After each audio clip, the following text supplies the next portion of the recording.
She woke up at 4 a.m. every single morning. She cooked. She cleaned. She dressed for work, pressed and presentable, while carrying a baby in her belly and a broken spirit in her chest. She scrubbed floors that were already clean. She apologized for meals that were already perfect. She made herself smaller and quieter and less, until one day she looked in the mirror and did not recognize the woman staring back. Her husband had not hit her. He did not need to. He had something more powerful than fists. He had her believe that she was nothing without him. But on one cold Sunday morning in Johannesburg, he made one mistake. He locked the wrong woman inside. Before we go any further, if this story already has your attention, please hit the like button right now. It helps more people find stories like this one. Drop a comment below and tell me what you think. And if you are not yet subscribed to Helen's Cultural Stories, do it now and ring that bell, because every week we bring you the real, raw, and resilient stories of African women. Now, let us begin. Amahle Dube was the kind of woman who made hard things look effortless. At 29, she was a junior accounts manager at a logistics firm in Johannesburg, a woman who pressed her clothes the night before, remembered everyone's birthday, and still found time to take food to the elderly woman next door every Sunday. She was the daughter of a Zulu school teacher and a Soto nurse, raised to believe that a woman's strength was her greatest inheritance. She had met Kofi Mensah 3 years ago at a work conference in Sandton. He was Ghanaian-born but had lived in South Africa since university, tall, well-dressed, with a warm smile and a voice that made you feel like you were the only person in the room. On their second date, he told her she was the most remarkable woman he had ever met. She believed him. By the end of that year, they were married in a small ceremony in Soweto, surrounded by family, ululating aunts, and the smell of omkusho and jollof rice mixing in the air. Amahle wore her grandmother's beads around her wrist and cried happy tears at the altar. She had no idea that the man placing the ring on her finger had already begun rehearsing a different version of himself. And she would not discover it until it was almost too late. The first sign was so small she almost missed it. 3 months into the marriage, Kofi came home to find the rice slightly overcooked. He did not shout. He simply pushed the plate aside, looked at her with flat, cold eyes, and said, "I thought you said you could cook." Amahle laughed it off. She made him a sandwich. She told herself he was tired from work. But the flat, cold eyes came back. Again and again. By month 5, she was waking at 4 a.m. to cook before leaving for the office. By month 7, she was apologizing for things she did not do. By month 8, she had stopped calling her friends because Kofi always had a comment afterward, "Why does she always need to know our business? You talk too much. I don't like the way she looks at you." And Amahle, who had been raised to keep peace, kept the peace. Until the morning she looked in the bathroom mirror and did not recognize the woman looking back. That was the morning everything began to change, though she did not know it yet. Kofi had a system. It was not loud. It was not the kind of abuse that left marks you could show a doctor. It was quieter than that, and quieter things go deeper. He criticized the way she laughed. He timed how long she spent on the phone with her mother. He would ask her opinion on something and then spend 10 minutes explaining why her opinion was wrong. He introduced her at gatherings as "my wife," never by her name. At work, Amahle was sharp, confident, respected. She gave presentations that made senior managers take notes. At home, she could not choose what to cook for dinner without second-guessing herself. That gap between who she was in the world and who she had become inside those walls was growing wider every week. And the thing about that kind of gap is that it does not announce itself. It just quietly swallows you. By the time Amahle realized how far she had fallen, she was already 6 months pregnant and completely alone. Her best friend, Linda, noticed before Amahle said a word. They had been friends since high school in Durban, the kind of friendship forged in shared school uniforms and late-night secrets. Linda was now a social worker in Johannesburg, and she had seen this pattern before. She had seen it in the women who came through her office. She had never expected to see it in Amahle.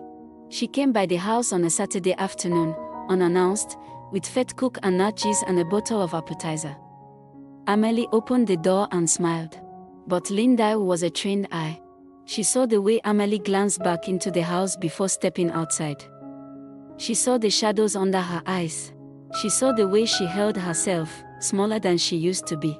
"Talk to me," Linda said simply.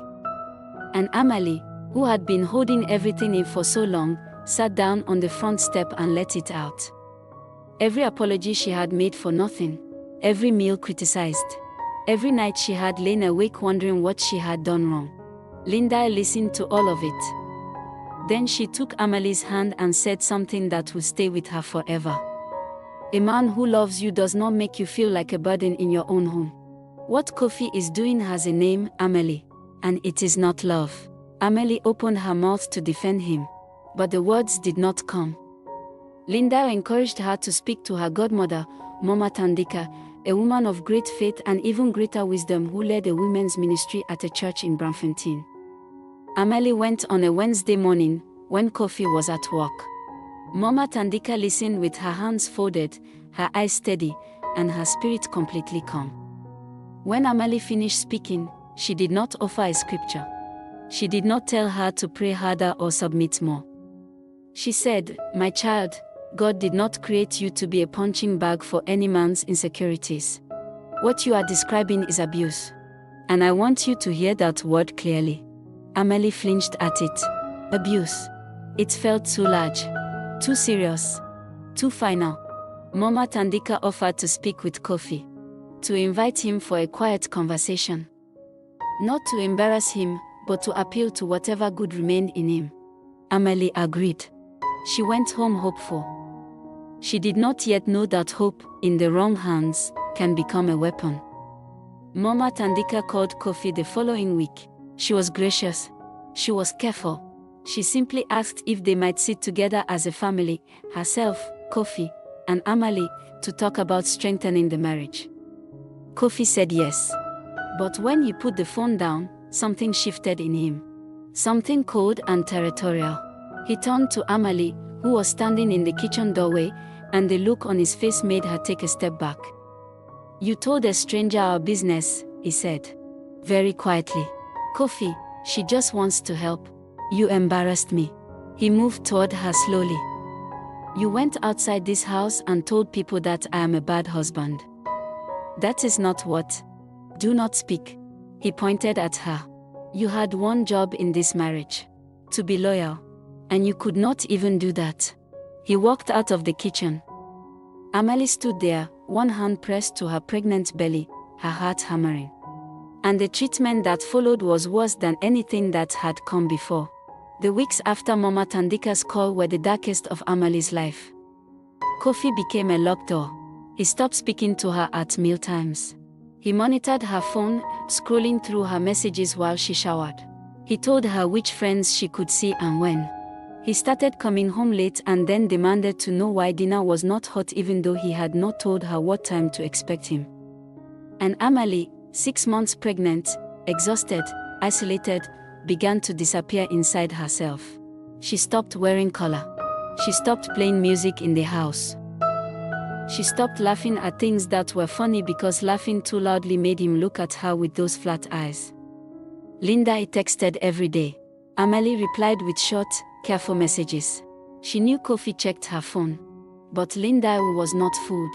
She was watching, waiting, and she had already begun making quiet preparations, because she knew, with the certainty of a woman who had seen this story before, that a breaking point was coming. She just did not know it would arrive on a Sunday morning. It was a Sunday in August, cold, grey, the kind of Johannesburg morning that gets inside your coat. There was a women's prayer and empowerment program at Mama Tandika's church that Amahle had been looking forward to for weeks. She had bought a new blouse. She had arranged with Linda to pick her up at 9 a.m. She was in the kitchen at 6 a.m. making breakfast when Kofi appeared in the doorway. "Where are you going today?" he asked. "The church program," she said carefully. "I told you last week." He was quiet for a long moment. "Then, make me unviewable before you go." Amahle's hand stilled. Unviewable, a thick sorghum porridge that took over an hour to prepare properly. Coffee, Linda is coming at 9. The program starts at. I did not ask about Linda. I asked you to make my food. I already made breakfast. There is. I want unviewable. His voice dropped. Or you are not leaving this house. Amahle looked at him. For one long, trembling second, something stirred in her, something old and tired and finally fed up. She took off her apron. She set it on the counter. And she walked toward the front door. She never reached it. Kofi moved faster than she expected. He crossed the kitchen in 4 steps, reached past her, and turned the key in the front door. Then he pocketed it. Sit down, he said. Amahle stood completely still. Her heart was pounding so loudly she could hear it. Kofi, her voice was barely above a whisper. I am pregnant. You cannot lock me inside. I just did. He walked back to the couch and picked up the remote control like nothing had happened. When you are ready to make my food, you can leave. Amahle stood at the locked door for a long moment. Then she turned and walked slowly to the bathroom. She closed the door behind her. She sat on the edge of the bathtub, and she did the one thing Kofi had forgotten she could do. She reached for the phone she had hidden under the bathroom cabinet 3 weeks ago, a spare, prepaid handset. Linda had slipped her quietly, and she dialed. Mama Tandika answered on the second ring. Amahle whispered everything in 90 seconds, locked door, pocketed key, Kofi on the couch, baby kicking, can't breathe. Mama Tandika's voice was a stone wall. Come, immovable, stay in the bathroom. Do not come out until I call you back. We are coming. 22 minutes later, Amahle heard a knock at the door. Then she heard Mama Tandika's voice, steady and authoritative, speaking to Kofi through the door. And behind her voice, Amahle heard something else. 2 male deacons from the church. And Linda. Kofi opened the door. Amahle does not know exactly what was said in those minutes in the sitting room. But she heard the shift in Kofi's voice, from cold control to something she had never heard from him before. She walked out of the bathroom with her bag already packed. She had packed it the night before, without knowing why. Her body had known before her mind did. She walked past Kofi without looking at him. She walked out of the front door. She did not look back. The car ride to Mama Tandika's house was completely silent. Linda held her hand the whole way. Amahle stared out of the window at Johannesburg moving past, the mine dumps in the distance, the jacaranda trees beginning to bud, a woman selling maguinha on the side of the road, and she felt something so strange she almost did not recognize it. She felt like herself. Not the self that apologized for existing. Not the self that flinched at footsteps. The earlier self, the one who gave presentations that made managers take notes. The one who remembered everyone's birthday and laughed loudly at things that were funny. That self had not died. She had just been waiting somewhere quiet. And now, finally, she had room to breathe. The weeks that followed were not easy. Let no one tell you that living is the end of the hard part. Living is only the beginning of a different kind of hard. Amahle stayed in the spare room at Mama Tandika's house. She woke up disoriented in the night, reaching for a familiar blanket that was not there. She cried without knowing why. She felt guilt, the irrational, complicated guilt of a woman who had been conditioned to believe that whatever went wrong was her fault. She called her mother in Durban. That conversation lasted 2 hours and ended with her mother saying, "Come home." She did not go home. Not yet. She was not ready to be someone's child again. She needed to be her own woman first. Mama Tandika's household ran on a quiet, steady rhythm. Morning devotions. Shared meals. A rotating group of women who came and went, some healing, some already healed, some just arriving at the beginning of their own stories. Amahle watched them all and understood something she had never been taught. She was not the first. She would not be the last. And there was no shame in any of it. She gave birth on a Thursday morning at Charlotte Maxik Hospital in Johannesburg. A girl. 7 pounds, 2 ounces, with a full head of hair and a cry so strong the nurse laughed and said, "This one is going to be somebody." Amahle held her daughter against her chest, skin to skin, and felt something rearrange itself permanently inside her. A fierceness so complete it left no room for doubt. She named her Itemba. In Zulu, it means hope. Kofi was not there. He had been informed. He did not come. And for the first time, his absence felt less like abandonment and more like relief. 3 months after leaving, Amahle filed for divorce. She did it with Linda beside her and Mama Tandika's lawyer, a sharp, quiet woman named Advocate Seal, across the table. She signed her name clearly, without hesitation, on every page. The papers were served to Kofi at his office in Sandton. She was told he read them at his desk, in front of his colleagues. She was told his hands shook. She felt nothing when she heard this. Not satisfaction. Not guilt. Just a clean, quiet neutrality, the kind that only comes when you have finally stopped carrying something that was never yours to carry. That evening, Amahle sat on Mama Tandika's porch with Itemba asleep on her chest and watched the Johannesburg sunset turn the sky pink and amber and gold. Linda sat beside her with 2 mugs of Rebus. "How do you feel?" she asked. Amahle thought about it honestly, like the first morning of something. Freedom, Amahle discovered, is not a feeling. It is a practice. Every morning she had to choose it again. Choose to not apologize for taking up space. Choose to let Itemba's cry be loud without apologizing for it. Choose to laugh at things that were funny, loudly, fully, without watching the door. She went back to work when Itemba was 4 months old. Her manager, a woman named Busi who had quietly noticed the changes in Amahle over the previous year, welcomed her back with a warmth that undid her briefly. "We missed you," Busi said. "The real you." Amahle sat at her desk and opened her laptop and felt the particular satisfaction of a woman reclaiming her own competence. She was good at this. She had always been good at this. Kofi had not taken that. He had tried. But some things go too deep to be stolen. She enrolled in a women's empowerment evening class at WITS, not because she needed the qualification, but because she needed to be in a room full of women choosing themselves. She started running on Saturday mornings, pushing Itemba's pram along the paths at Delta Park, the Johannesburg skyline sharp and clean in the winter air. She called her mother every Sunday.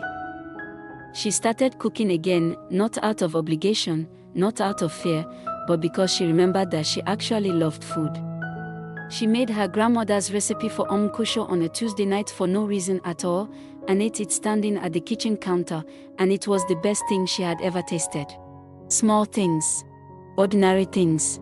But for a woman who had been told that nothing she did was good enough, ordinary things feel extraordinary. Kofi tried to reach her twice. The first time was a text message, 6 weeks after she left.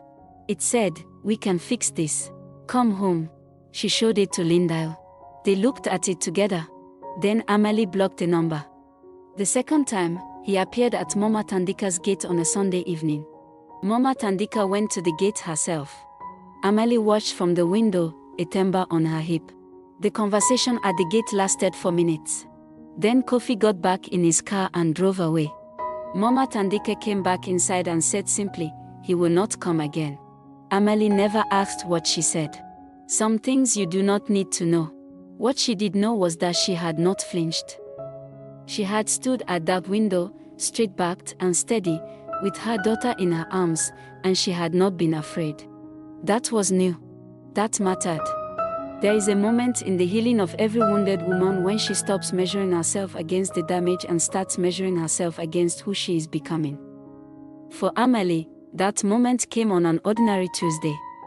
She was in a meeting at work, presenting third-quarter accounts to a room of 8 people, when she caught a glimpse of herself in the glass partition, shoulders back, voice clear, eyes focused. She paused mid-sentence. Not because she lost her place, but because she recognized the woman in the glass. She had come back.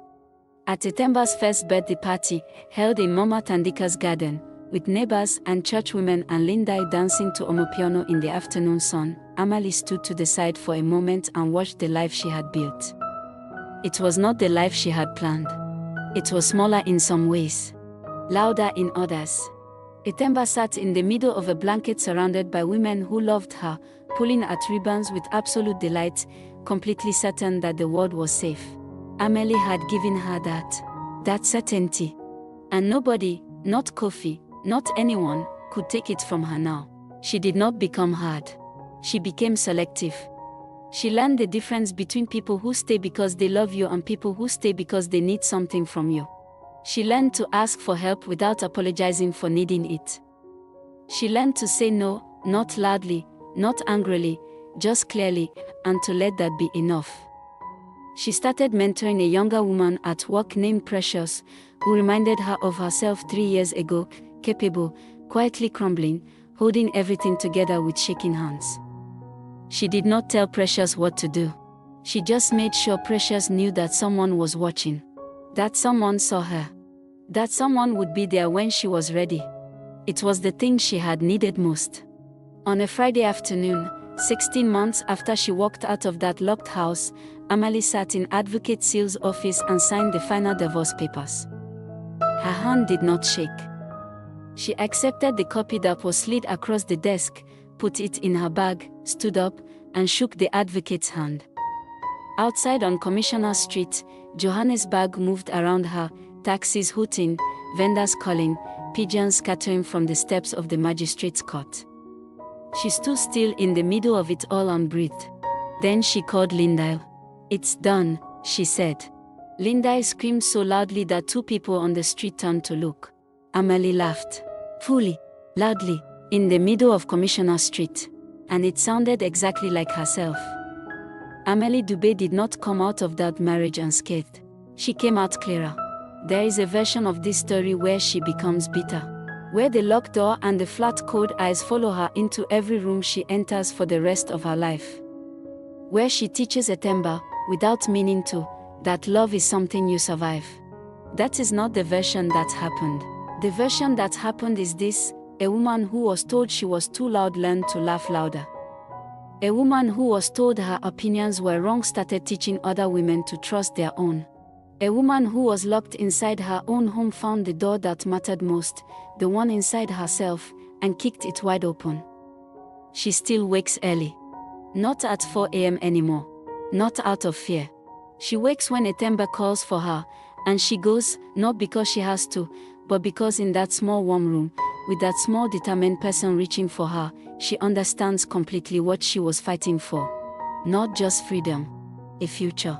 There is an old Xhosa saying, "Umuntu ngumuntu ngabantu," a person is a person through other people. Amahle was saved by other people. By Linda, who saw her. By Mama Tandika, who named what was happening. By Advocate Seal, who handed her a pen. By the women in the evening class at Wits.